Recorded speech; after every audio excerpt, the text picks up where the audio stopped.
While 80,000 thoughts will bombard you today, just one conversation can make you 1% better.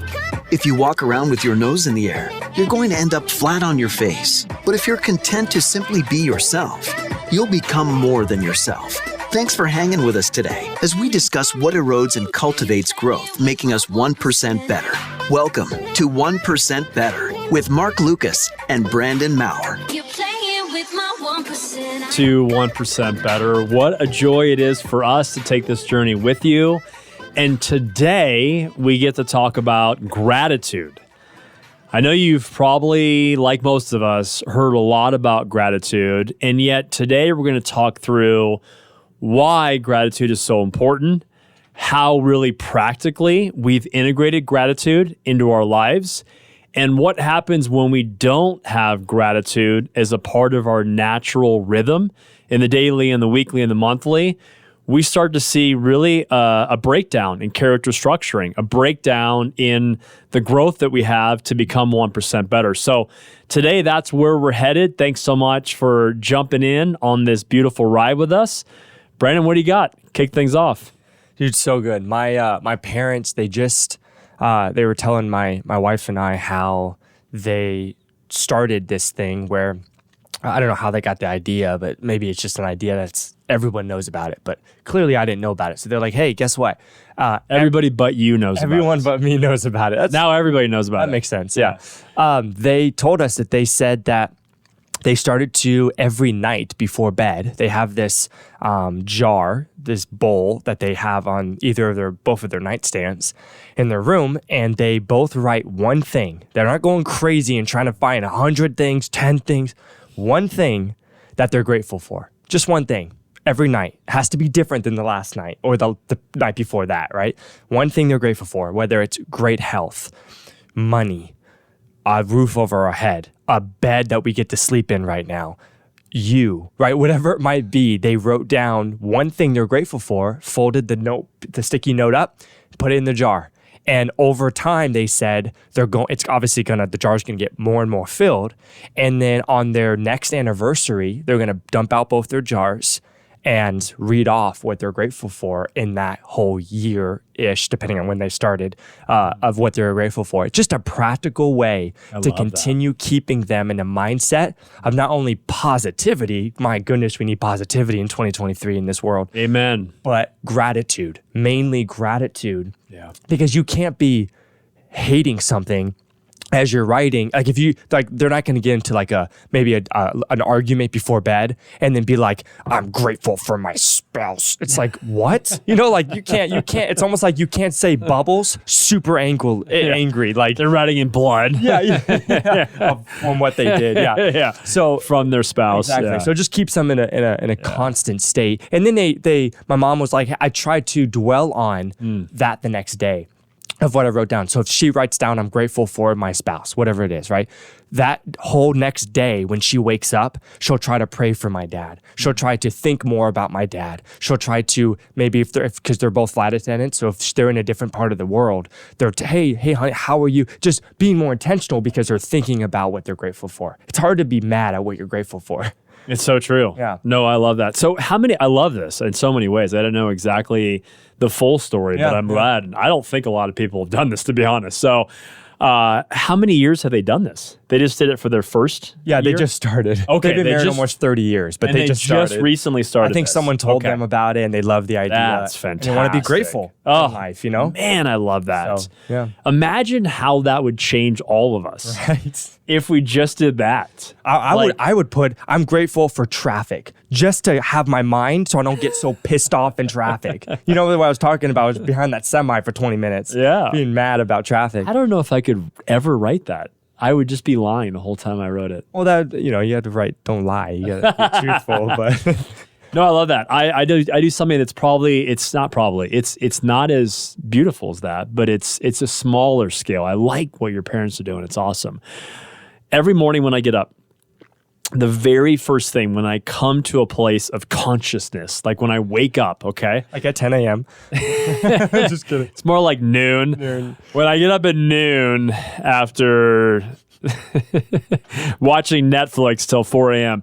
No, when I get up in the morning, normally, if you want to know, normally around 5:30. Okay.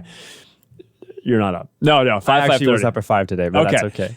So when I get up early, whatever time it is, first thing when I get into a state of just being awake, I just say right away, what am I grateful for?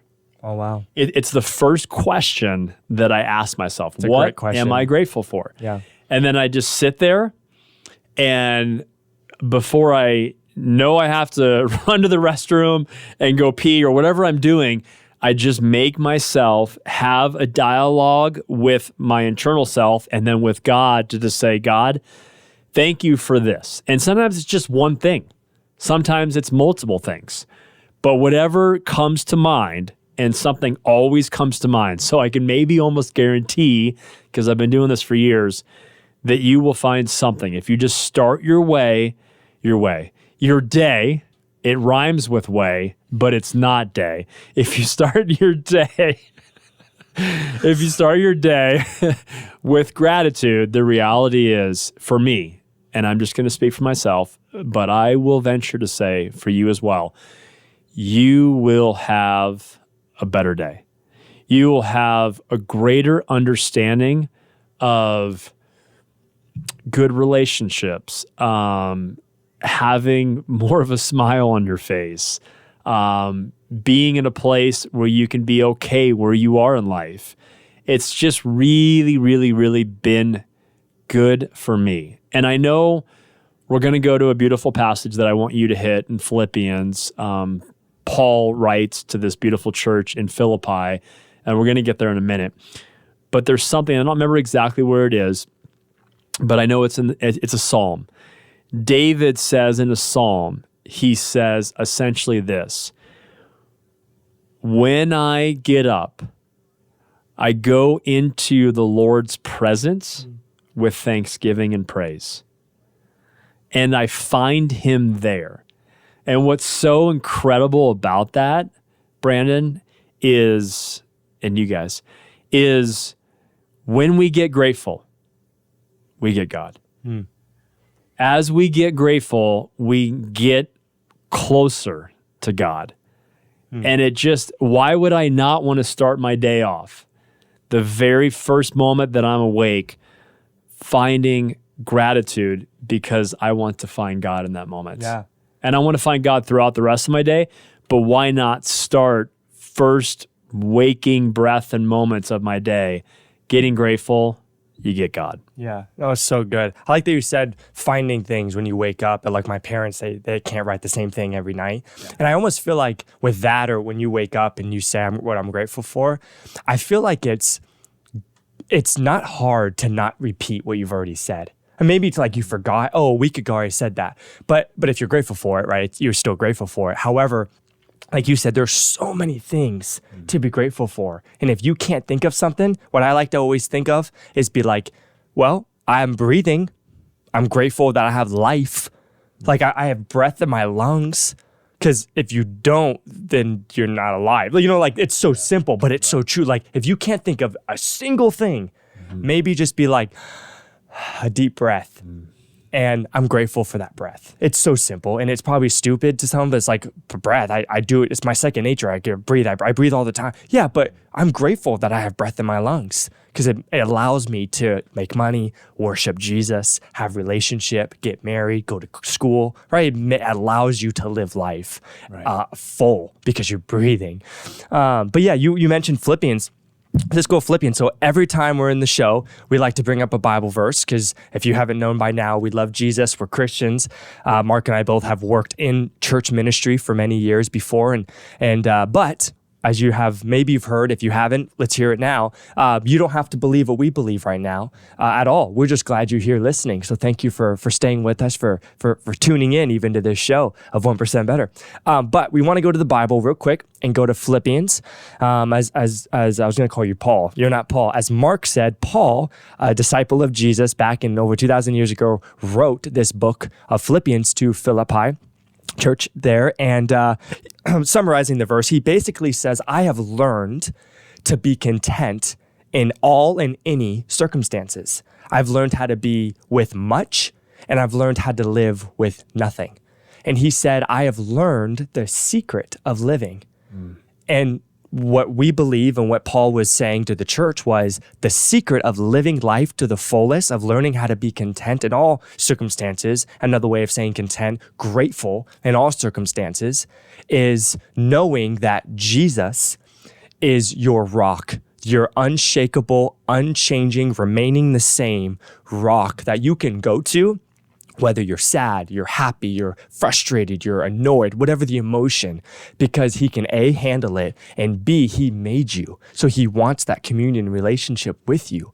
And so I just think that's a great verse to go back to when I want to be grateful, because if you read, that's Philippians chapter 4, that whole chapter of chapter 4 in Philippians is about rejoicing. I think it's verse 3. It says, rejoice in the Lord. I say it again, rejoice. And then it goes down to your thoughts. Then it says, dwell on things that are good, that are right, that are true, that are pure, that are hopeful, that are peaceful. Like, it gives you practical things to live. And you even need to be a Christian to do these things. Everyone wants positive thoughts. Everyone wants to think right? So it's just a great, go read it for yourself if you want, Philippians chapter 4 in the Bible. But yeah, he just was saying, I can be grateful because I know that Jesus has given me so much to be grateful for. I love that. And I'm going to just kind of peel off of one specific word you said at the end there. What are we thinking about? Because as this beautiful chapter is talking about, in a lot of ways, for us to find that secret sauce of contentment, we've got to really be thinking about things. And you mentioned there that before he talks about finding contentment in any and all circumstances, whether he goes on to say, whether we have a lot or a little, whether we have really needs or are hungry or not or full, in all circumstances, we can find contentment. And I think one of the big reasons why we can find contentment is understanding what are we thinking about. And the thinking is so vitally important in finding gratitude and finding contentment, because in this list that he gives us, and it's not an exhaustive list, but he says, okay, think things that are true. Think about things that are helpful. Think about things that are inspiring, necessary, and kind. So I'm still learning how to read, but that spells think, Think. So that's ultimately what Philippians 4:6 is all about. Finally, he says, brothers and sisters, whatever is true and noble and pure and right and excellent, I've kind of summarized all of that in true, helpful, inspiring, necessary, kind. When we wake up, whether it's in the morning and throughout the day, whether you're writing down on gratitude or you're like me, just waking up, closing your eyes and saying, God, what am I grateful for? Make sure that you put it into a category of one of those. So a category, is this true? Like, is this really true? Or am I getting so caught up and so anxious thinking about something that's not true? Thinking about something that might happen, could be. Is this helpful?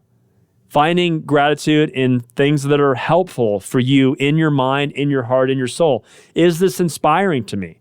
Is this necessary? Is this kind? And when you put it in one of those categories, then we together will find that secret sauce of contentment, whether we're going through a really messy time in our life, of great hardship or great loss, or whether we're in a great mountaintop experience where we've just like got the thing that we've always wanted, the job, the relationship, success, money, whatever it is, health. Like maybe you have that thing, or maybe you're going through the mess and the storm. Either way, you can still find contentment and gratitude if you're processing with great consistencies what you're thinking about in one of those categories. Exactly. Yeah. We're always going to reflect the world that we're most aware of, right? So however you're thinking, a lot of the shows before this, we've talked about the core circle of friends who influence you. And you can even call that the world, right? So it doesn't have to be this grand world that we live in, though that does play a huge part in how you think, of course. But even the little world culture that has been created with your core friends, guys or gals that you have in your circle of friends, you're going to reflect the world you're most aware of. So if you're listening to the news a ton, and the news is a lot of fear-driven media out there's a lot of fear given. And so if you're constantly in a state of fear and you're watching a lot of news, I mean, it's influencing you, right? And you can go with anything. If you're watching something joyful and then after you put your phone down and you just watch something joyful, you feel really good. It goes both ways, right? So I would just caution both of us and whoever wants to take this for your consideration of just, if I'm going to be influenced by those around me who I'm following type thing, I want to be following the right people. And that's subjective, of course, but yeah. That's really good. And I think, again, back to one of the pieces that we have talked about a lot, and I'll just hit one other point that you just mentioned.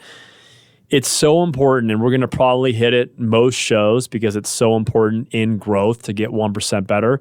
We've got to constantly be evaluating that kind of circle, that tribe of 5 that is constantly around us. Because at the end of the day, if by and large, consistently, they are people that are kind of negative Nancys, and they're obviously not all named Nancy, but if they're all negative, maybe one of them is. Maybe one of them is. And I like Nancy, so just don't send me an email and say, my name's Nancy. I'm so upset at you right now, and I hate your show. We love Nancy. We love Nancy's. So whatever your name is. But if the people that are around you are constantly kind of just really a message and constantly are just kind of dragging you down with all of the negative talk, then that's obviously going to have, for all of us, an impact on us. So you and we have to be aware of the people that we spend time around. Absolutely. And I think one of the things that really should be in all of our circle of 5, doesn't have to be all 5, but one of the individuals in the 5 that is your tribe, the people that are in your kind of pack that you run with, it's got to be somebody who's encouraging. Exactly. And it's got to be somebody, I mean, even in the love languages, which again, this is not a love show about marriage, but there's a love language in words of affirmation. So it's really important that we are hearing words of affirmation, words of encouragement. Encouragement really is words that speak life over you, words that lift you up, because at the end of the day, the reality is our words can either lift us up or cut us down. Exactly. And we're going to be talking about specifically words a lot, even in a show coming up soon. But it's so important when we talk about gratitude. If I'm constantly going to hang out with the guys, and in this process of hanging out with the guys, let's say it's the guys that I golf with, or the guys that I play pickleball with, or the guys that I just run with, and I do sports with, or I do activities with, if they're just constantly griping about their wives and constantly griping about their jobs, and they're just like negative Nancys, like if those are the people that I'm running with, it's going to be hard for me in the morning, or for any of us, to wake up and think, okay, what am I grateful for? Blank. Because we're just constantly like putting into our brains garbage. Yeah. That's really bringing you and I down if that's happening right now. So find people that are speaking words, at least one in that tribe, of life and encouragement to you. It's really, really, really important in this process of finding contentment and the process of finding gratitude to find some people that are lifting you up in the times that you spend together. Oh yeah. And then opposite applies. Go speak encouragement to somebody. Go support somebody in what they're doing. Tell somebody how proud of them you are, or how much you love them. Or I think that goes a long way. And it's in movies, it's in music, and it's just do the opposite of don't. If you're just getting filled with either good or bad, then you give out good. Just start to encourage. It feels good to bless people. Right, with words. You don't have to just give them money all the time. Go bless people with words. If there's a waiter or waitress, I love doing this at restaurants. Waiter or waitress comes by, hey, you're doing a great job. Thank you for being here. If it's a Friday night, my wife and I were at a restaurant on Friday, and we just had a date night. Excuse me. And the waitress comes by, and it's a Friday night. She was an 18-year-old waitress working Friday night, where she could be out with her friends, spending the money she's working for. And I was like, hey, thank you for working. Like, you don't have to get into this whole, oh, do you know Jesus? And no, just thank you for working. Thank you for serving us today. And it just put a smile on her face. And she's like, hey, thank you for that. It means a lot to me. It was simple, right? So, and then tip well. But yeah, so, and then I also want to add. Don't be cheap. Don't be cheap, especially if you're a Christian. This is a kind of maybe we can dissect this. We only have a few minutes left, but this is a very popular statement. This is not my own words. This has been said a lot in any circle. But if you don't stand for something, you will probably fall for anything and everything. I think that's very obvious, right? But values and beliefs. What are your values? What are your beliefs? And maybe we can even do a show on that. But like companies, right? Everyone has mission statements in their companies. We have 5 core values as a church, 5 core values as a construction company, 5 core values as XYZ, right? Everyone has that. And so if you don't have maybe 5, 10, 1 value, belief, or a mission statement maybe for your life, you're going to be swayed very easily by media, by government, by entertainment, by church, by business meetings and things that people are putting in, or education or family or friends. Like it'll be easy because you're like, that sounds good. I'll go over here. That sounds good. I'll go over here. And you're just constantly, and then you're like, why do I feel the way I do?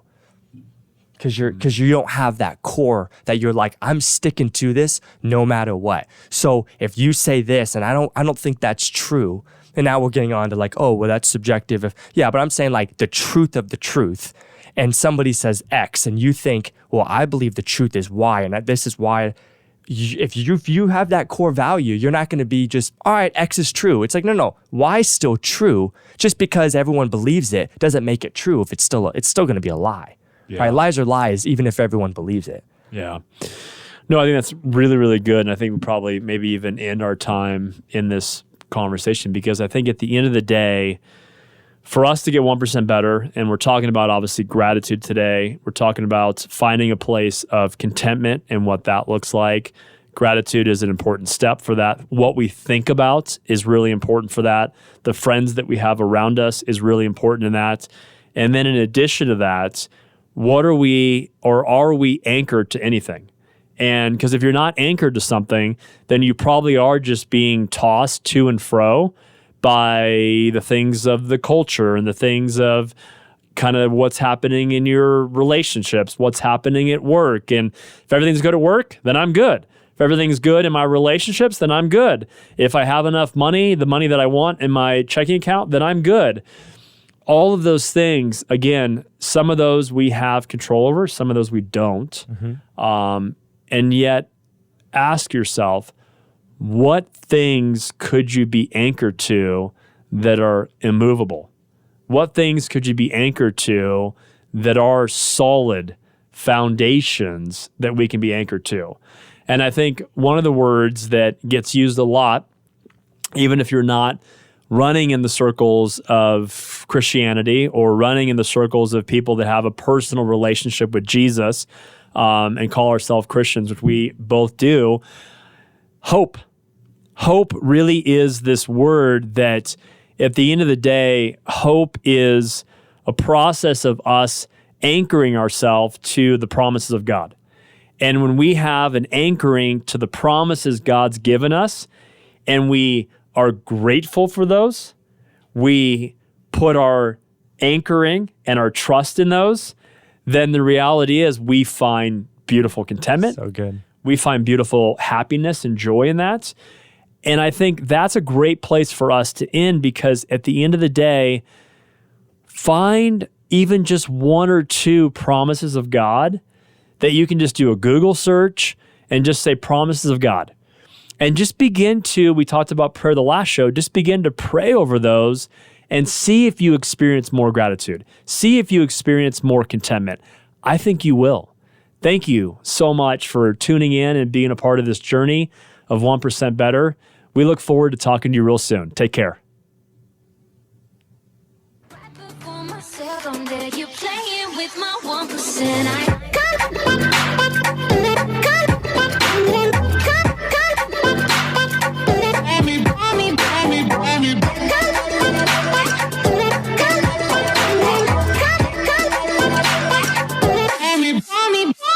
You're playing with my 1%.